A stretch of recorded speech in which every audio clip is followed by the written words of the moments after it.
नमस्कार, आप देख रहे हैं उत्तराखंड टाइम्स और मैं हूं आपके साथ रेखा भंडारी। इस वक्त मैं छिदरवाला में हूं और यहां पे चल रहा है Y20 इंडिया चौपाल। ये है पहला Y20 इंडिया चौपाल है जो छिदरवाला में चल रहा है और हमारे साथ जिस तरह से आप देख रहे हैं यहां पे ये आज के युवा बैठे हैं और जो Y20 चौपाल में इन्होंने आज भाग लिया। और आइए जानते हैं बच्चों से, भारत इस बार इस जो G20 सम्मेलन है उसकी अध्यक्षता कर रहा है। बच्चों से जानते हैं कि क्या है ये G20। बेटा बाहर आना।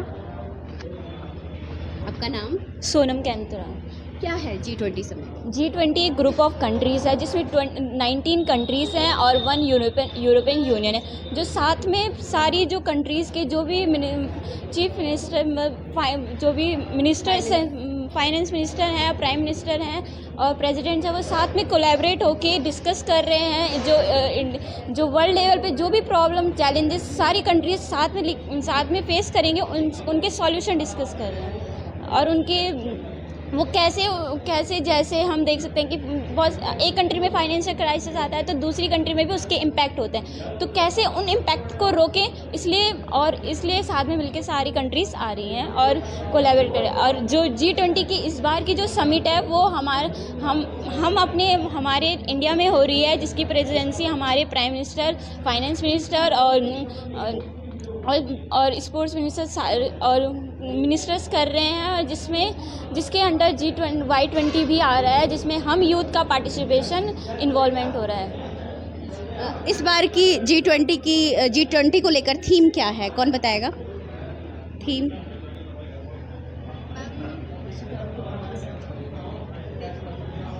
मतलब एक क्या है?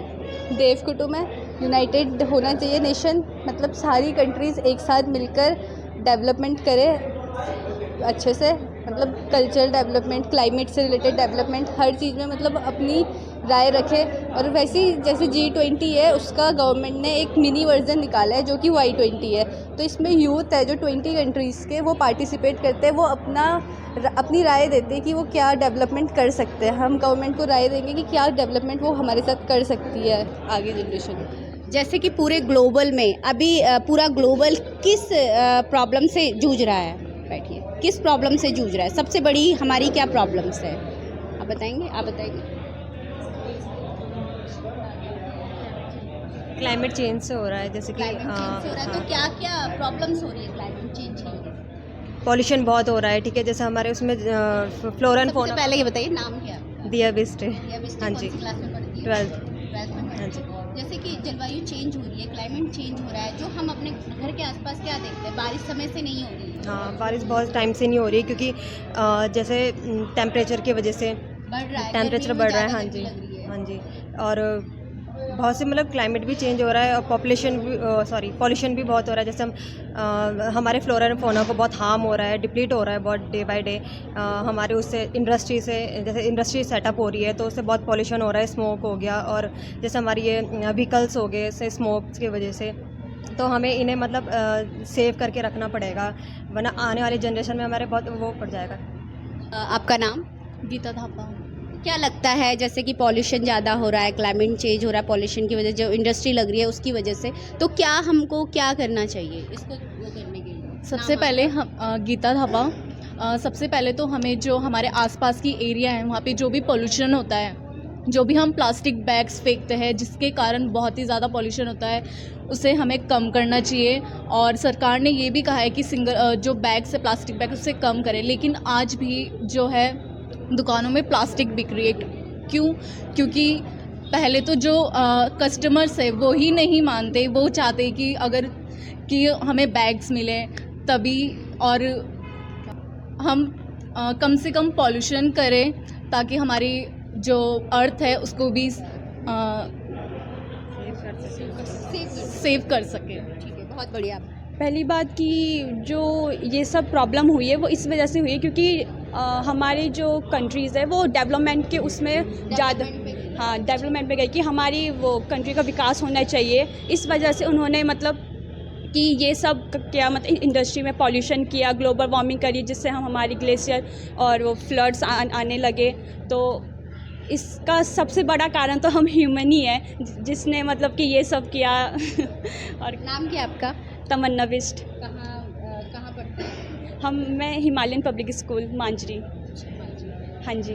आपको क्या लगता है, जैसे ग्लोबल वार्मिंग की बात करें तो किस तरह से इसको कम किया जा सकता है? कि जैसे इलेक्ट्रिक बाइक यूज़ कर सकते हैं, इलेक्ट्रिक व्हीकल यूज़ कर सकते हैं और कम से कम पानी का यूज़ कर सकते हैं। और जैसा कि इन्होंने कहा गीता थापा ने कि प्लास्टिक का भी कम यूज़ कर सकते हैं। और जैसे कि प्लास्टिक का कम यूज़ कैसे होगा, जगह जगह तो हम घर से बाहर निकलते ही प्लास्टिक देखते हैं, हर जगह कूड़ा कचरा, और हम खुद भी उसको ठीक से वो नहीं कर रहे हैं। हम जो गीला कूड़ा, कोई बात नहीं, कोई नहीं, हम जो गीला कूड़ा है और जो सूखा कूड़ा है उसको अलग ही नहीं कर रहे हैं। अब वो तो लोग समझते नहीं, पर उन्हें समझना पड़ेगा कि अगर उन्हें अपनी फ्यूचर जनरेशन को बचाना है तो उन्हें ये सब चीज़ तो करनी पड़ेगी। आप कैसे करते हैं? मैं जब भी सामान लेने जाता हूँ घर का बैग यूज़ करके लेके जाता हूँ, प्लास्टिक यूज़ नहीं करता, बाहर का कम खाता हूँ। जैसे कि यहाँ अभी इन्होंने हमारे लिए वो कुछ इंतज़ाम कर रखा था, मैंने वो भी नहीं खाया क्योंकि वो सब प्लास्टिक में आ रहा था, इसलिए। जिस तरह से हम आजकल स्वरोजगार की बात की जा रही है, तो किस तरह के ऐसे स्वरोजगार हम शुरू करें कि जिससे क्लाइमेट में कुछ ऐसा बदलाव ना आए, जो एक शुरुआत हो? जैसे कि जो इंसान है वो आजकल जब जैसे कि नाम उनको आपका? हर्ष सैनी, उनको जैसे कि मतलब कि ना गर्मी जैसे हो रही है, मतलब क्लाइमेट ज़्यादा बढ़ रहा है, तो ना लोग बाग जो है ना एसी ज़्यादा यूज़ करते हैं, उससे ना मतलब कि ना ओजोन लेयर जो है ना हमारी वो ज़्यादा वो हो जा रही है, ख़राब हो जा रही है, डिक्रीज़ हो जा रही है।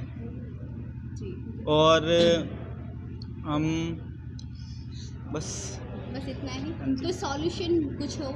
उसका सॉल्यूशन ये है कि हम मतलब कम से कम मतलब हम नेचुरली अपना घर के आसपास अपने पेड़ पौधे लगाएं और नेचुरली एयर से मतलब कि वो कांटेक्ट में रहे, मतलब बस। और कोई किस तरह से, जैसे G20 सम्मेलन हो रहा है तो इसमें पूरा डिस्कशन होगा अपने भारत को लेकर, पूरे विश्व को लेकर कि क्या प्रॉब्लम्स हम सबसे ज़्यादा क्या प्रॉब्लम्स हम पूरे वर्ल्ड में हम फेस कर रहे हैं। माय नेम इज़ अर्चना भंडारी। जो हम देखते हैं हमारे आजकल जो क्लाइमेट चेंज हो रहा है, जैसे आप आजकल ही देखोगे कि बारिश हो रही है आजकल, अब ठंड का मौसम है और एकदम से बारिश भी हो रही है और गर्मी भी आ रही है। हमें ऐसा लगता है कि बारिश नहीं होनी चाहिए क्योंकि इससे मौसम ख़राब होने की वजह से हमारी तबीयत भी ख़राब हो रही है। तो हाँ जी, खेतों में भी बहुत ज़्यादा इफ़ेक्ट पड़ रहा है इस बात का, और जिस वजह से आप देख सकते हैं कि सब्ज़ी भी महंगी हो रही है इस वजह से। फिर इस तरह की जो दिक्कतें आ रही है तो हमें अपना सॉल्यूशन इसका खुद ही निकालना पड़ेगा, ताकि हमारी सेहत पे भी ज़्यादा असर ना हो और लोगों को भी इसके लिए जागरूक करना पड़े। जैसे हेल्थ इश्यूज़ इसमें ना मुझे नहीं लगता कि हमारी बहुत बड़ी प्रॉब्लम्स है या बहुत बड़े सॉल्यूशन हमें लाना है, हमें अपने घर से ही शुरुआत करनी है, ठीक है? तो घर वही जो शुरुआत हम कर सकते हैं, वो बताइए। घर से शुरू, जैसे हम बहुत ज़्यादा व्हीकल्स का यूज़ करते हैं, उसमें पॉल्यूशन बहुत होता है, उस वजह से हम जितना चाहे तो वॉक करें, जितना चाहे साइकिल से जा सकते हैं। हमें आसपास जाना है और लोग क्या करते हैं, स्कूटी का यूज़ करते हैं मोस्टली कि जल्दी जाएंगे, मतलब, लेकिन पॉल्यूशन भी उससे काफ़ी बढ़ रहा है। लोगों को उस तरीके से भी सोचना चाहिए कि पॉल्यूशन भी कम हो और उनकी पैदल चले, सेहत भी अच्छी हो और पॉल्यूशन भी कम है, और इससे उनके जो वो हैं जनरेशन है उनको भी पता चलना चाहिए कि क्या सही है क्या गलत है। नाम आपका? मेरा नाम सिमरन राणा है। कौन सी क्लास में पढ़ते हैं आप? मैंने अभी 12th के बोर्ड दिए हैं। क्या कहते हैं आप, क्लाइमेट चेंज जैसे हो रहा है तो क्या हम इसमें अपनी भागीदारी दें एज अ स्टूडेंट कि जो थोड़ा कुछ इसमें बदलाव आ सके? क्लाइमेट चेंज वैसे तो ये नेचुरली है, बट इसमें हमारा थोड़ा बहुत तो रहता है कि हमारा, जैसे कि अब हम बोलेंगे, हम बिल्कुल क्लाइमेट पे डिपेंड नहीं हो सकते कि हाँ अब क्लाइमेट ये हो गया, अगर बारिश हो गई तो ही हमारी कल्टीवेशन होगी, ये हो धूप निकली तो ही हाँ ये होगा वो होगा। तो हमें पहले तो अपनी तैयारी साइड बाय साइड रखनी चाहिए। अब क्या पता कब कौन सा डिज़ास्टर आ जाए, पर हमें खुद के लिए खुद ही पहले से रेडी रहना चाहिए। जैसे कि हम अब जैसे इन्होंने बोला कि व्हीकल्स का कम यूज़, ठीक है, इससे हमारी एम्प्लॉयमेंट भी बढ़ेगी। जो जैसे कि आप उत्तराखंड में रह रहे हो तो कभी सुनते होंगे कि कहीं भूकंप आ रहा है तो थोड़ा डर तो लगता होगा, ऐसा लगता है हम घर में भी सेफ, अब जाके लगता होगा कि हम घर में सेफ नहीं हैं। हाँ, तो ये भी नेचुरल डिज़ास्टर में आ गया हमारा। फिर उसमें अब लैंड को लेके तो हम कुछ कर नहीं सकते, लेकिन हम अपनी एक्स्ट्रा, जैसे अब हम पैसों को ही लेके करें कि मैं इकोनॉमिक स्टूडेंट हूँ, तो फिर हमने जैसे कि अपने पैसे पहले से सेव करके रखे। बैंक्स, हमारे पास फैसिलिटीज़ है आजकल। रूरल साइड पे ज़्यादा तो है नहीं वैसे, पर होनी चाहिए वहाँ पे भी, ताकि उन लोगों को भी हेल्प मिल सके। और जैसे फार्मर है, उन लोगों को कल्टिवेशन में हेल्प मिल सके इसके चक्कर में, फिर आगे सेविंग्स के लिए, उनके बच्चों के लिए, और कभी भी ज़रूरत पड़ जाती है हमें उसको लेके। और ये तो हमारे पैसों के साइड से हो गया। फिर ऊपर से पानी को लेके जैसे सब कह रहे, तो वो भी एक पॉइंट है। तो हमें पानी का यूज़ करना है, बट एक सफिशिएंट अमाउंट पे। और बहुत सारे हमारे पास रिसोर्सेज ऐसे जो अभी तो हैं, पर इन फ्यूचर हो सकता है कि वो हमारे पास नहीं होंगे। फ्यूचर में उनकी हमें बहुत कमी हो सकती है, शॉर्टेज हो सकती है उसकी। तो जैसे पेट्रोल हो गया हमारे पास, तो उसका भी हमें ना थोड़ा यूज़ करना है, लेकिन ऐसे जो हमारी फ्यूचर जनरेशन को भी मिले। मैंने अभी रिसोर्सेज की बात करी, वाटर की बात करी, और यही मनी की बात करी। नाम क्या आपका? अंजलि अस्वाल। अंजलि अस्वाल, क्या कहेंगे आप? मैं यही कहूँगी कि जितने भी जो G20 और Y20 है, वो हमारे देश को बहुत ज़्यादा डेवलपमेंट लाएगा। और जो इस हमें ना जो आप बात करेंगे क्लाइमेट चेंजेस की, उसमें हमें बहुत ज़्यादा स्कीमें बनानी चाहिए, ताकि हमारे देश में भी डेवलपमेंट हो। और ऐसी जो Y20 G20 है स्कीमें, वो आगे बनती रहे। सिंह नेगी जी है जो छिदरवाला में एक कोचिंग सेंटर चलाते हैं, रामानुज करके। तो इनसे बात करते हैं, जैसे कि क्लाइमेट चेंज की भी बात आ रही है कि क्लाइमेट चेंज को लेकर G20 सम्मेलन में काफ़ी डिस्कशन होगा, और Y20 सम्मेलन को भी लेकर आज युवा, यहाँ पे पहला सम्मेलन हुआ है, युवा बैठे हुए हैं, तो इन्होंने भी काफ़ी बात की। तो इसके अलावा और भी प्रॉब्लम्स जो निकल के आती है क्लाइमेट चेंज के अलावा, तो उस पर आपका क्या कहना है? मैम, प्रॉब्लम्स तो बहुत सारी हैं। जैसे वी कैन स्टार्ट विद, जैसे हम स्टार्ट कर सकते हैं, जो हमारा एम्प्लॉयमेंट है। हमारा देश बहुत बड़ा है, और हमारे देश में अभी भी जो डिवाइड है गरीब लोग के बीच में और अमीर लोग के बीच में, वो बहुत ज़्यादा है। तो जो अमीर लोग के बच्चे होते हैं वो तो एजुकेशन अफोर्ड कर सकते हैं, बट जो गरीब लोग के बच्चे हैं उन पे अभी भी साधन नहीं है। सरकार तो अपनी तरफ से पूरी कोशिश करती है कि हम स्कूल वगैरह खोलें, बट वो एग्जीक्यूशन फाइनल ग्राउंड पे हो नहीं पाता। दूसरी प्रॉब्लम ये चल रही है मैम कि एक तो जो हमारा देश है, क्लाइमेट चेंज के बारे में तो बहुत बात हो चुकी है, बट क्लाइमेट चेंज का इम्पैक्ट हमने जानवरों पे नहीं पड़ा। हम तो बोल सकते हैं आप और हम बता सकते हैं कि हमारे घर में ये दिक्कत है, पर जो जानवरों पे इम्पैक्ट पड़ रहा है, जैसे कि अभी लास्ट रिपोर्ट आई थी कि 60% जो जानवर हैं उनकी प्रजातियों पे खतरा है, तो वो चीज़ बहुत बड़ी है।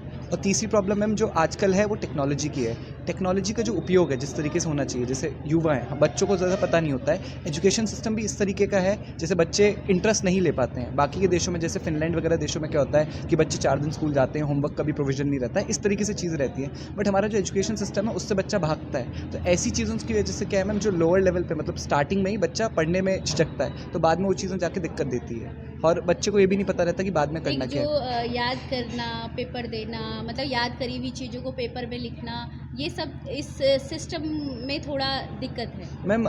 मैं थोड़ा क्या, मैं तो सच बताऊँ, काफ़ी दिक्कत है। मैंने इवन CBSE को ईमेल भी लिखा था, तो उन्होंने मतलब रिप्लाई नहीं किया, बोले बस पूछे क्या प्रॉब्लम है आपको, समझ ही नहीं पाए क्या प्रॉब्लम है। जैसे एक चीज़ हम ये सोच सकते हैं, CBSE मतलब पेरेंट इतना पैसा खर्च करता है, आप सोचिए स्कूल भेजने में लाख रुपये खर्च करता है। अगर मैं किसी दुकान पर जाके लाख रुपये खर्च कर दूँ और उसने मेरे को सामान खराब दिया, तो मैं जाके लड़ सकता हूँ, पर मैं स्कूल गया, लाख रुपये मैंने खर्च करे, मेरा बच्चा उसका सक्सेसफुल नहीं है। आधे से ज़्यादा बच्चे इंग्लिश नहीं बोल पाते हैं, 12 साल पब्लिक स्कूल में पढ़ने हाँ, के बावजूद भी इंग्लिश नहीं बोलते। उसकी रिस्पॉन्सिबिलिटी ना स्कूल लेता है ना CBSE लेता है, तो ये बहुत बड़ी प्रॉब्लम है हमारे देश में। सेम कॉलेजेस के साथ भी, कि कॉलेजेस में बच्चा जाता है, एम्प्लॉयमेंट नहीं मिलता, प्लेसमेंट नहीं मिलता, तो फिर बच्चा बेकार हो जाता है, लेकिन उसकी कोई रिस्पॉन्सिबिलिटी नहीं लेता। ये बहुत बड़ी प्रॉब्लम है। तो आपकी तरफ से क्या सॉल्यूशन रहेगा? मैम, मतलब अब मैं बिल्कुल करेक्ट तो नहीं हो सकता, लेकिन अपनी तरफ सॉल्यूशन, हाँ, सुझाव हम दे सकते हैं। सुझाव मैम, एक तो अगर हो सके, जैसे कि अगर हम एजुकेशन सबके लिए बराबर कर देना, कि ऐसा है कि अलग अलग जगह पे हमने ये करा रखा है कि अमीर का बच्चा कहीं और जा रहा है, गरीब का बच्चा कहीं और जा रहा है। अगर हम एजुकेशन सिस्टम इस तरीके से कर दें कि कम से कम एजुकेशन के मामले में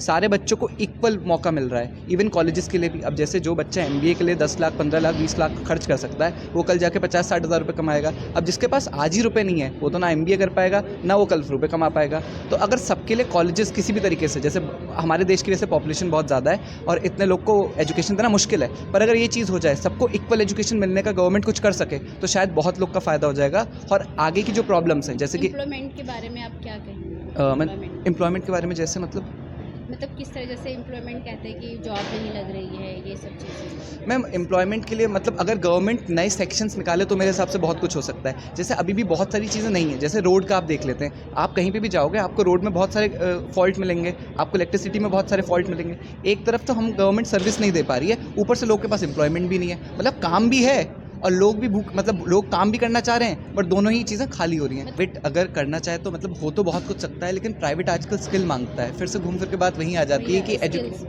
स्किल्स पे आ जाती है गवर्नमेंट ने।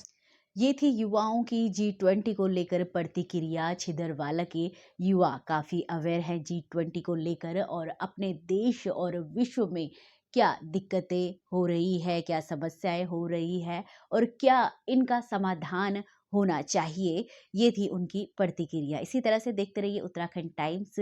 छिदरवाला से रेखा भंडारी, उत्तराखंड टाइम्स।